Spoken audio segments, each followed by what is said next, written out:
అందరికీ నమస్కారం. ఈరోజు నాకు ఒక వ్యూవర్ ఒక కామెంట్ పెట్టాడు. ఇంతవరకు నేను వీడియోస్ చేసి గత 3 ఇయర్స్ అవుతుంది. కొత్తగా రీస్టార్ట్ చేశాను వీడియోస్ అన్నీ కూడా. కామెంట్స్ మీద ఎక్కువగా నేను వీడియోస్ చేయడం జరుగుద్ది. ఇప్పుడు ఒక వీడియో ఏంటంటే, నాకు ఒక వ్యూవర్ వీడియో పెట్టాడు. అతను ఏంటంటే, మా ఊర్లో అన్ని ఇళ్ళు కూడా వాయువ్యం పెరిగినట్లు అనిపిస్తుంది, అన్ని ఇంట్లో కూడా ఏదో ఒక ప్రాబ్లం వస్తుంది అని చెప్పేసి అన్నారు. నిజమేనండి. ఉత్తర వాయువ్యం పెరగటం వల్ల అనేక సమస్యలు, అనేక ఇబ్బందులు వస్తాయి. ఎక్కువగా ఏమొస్తాయంటే ఫైనాన్షియల్ రిలేటెడ్ ప్రాబ్లమ్స్ వస్తాయి, ఆరోగ్యానికి సంబంధించేసి హార్ట్కి సంబంధించిన ప్రాబ్లమ్స్ వస్తాయి. సేమ్ అలాగే ఉత్తర వాయువ్యం పెరిగితే ఖచ్చితంగా తూర్పు ఆగ్నేయంలో కూడా దోషం ఉంటుంది.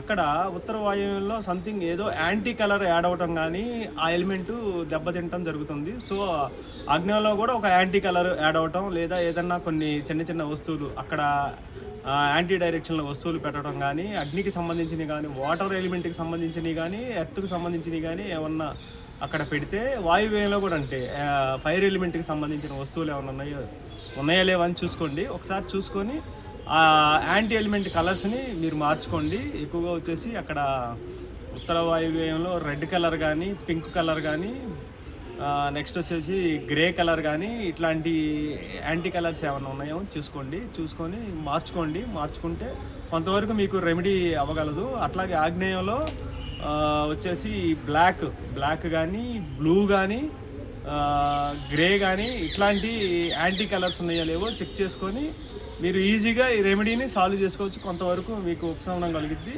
నెక్స్ట్ ఇంకో విషయం ఏంటంటే, కింద యాంటీ రేడియేషన్స్ వచ్చే జియోపతిక్ స్ట్రెస్ కూడా ఆ ఇంట్లో ఉన్నా కానీ ఇట్లాంటి ప్రాబ్లమ్స్ అనేది క్రియేట్ అవుతూ ఉంటాయి. ఆ ఇల్లు కూడా ఒకసారి జియోపతిక్ స్ట్రెస్ని కూడా ఒకసారి ఆ స్ట్రెస్ ఎక్కడ ఉంది, కింద ఏమన్నా లైన్స్ ఉన్నాయా లేదా, ఎలిమెంట్స్ ఎనర్జీస్ ఎలా ఉన్నాయి అనేది కూడా ఒకసారి చెక్ చేసుకొని మీరు ఫర్దర్గా ఇవన్నీ కూడా మీరు హౌస్ని చెక్ చేసుకుంటే మీకు హౌస్ 100% ఎనర్జీగా ఉంటుంది.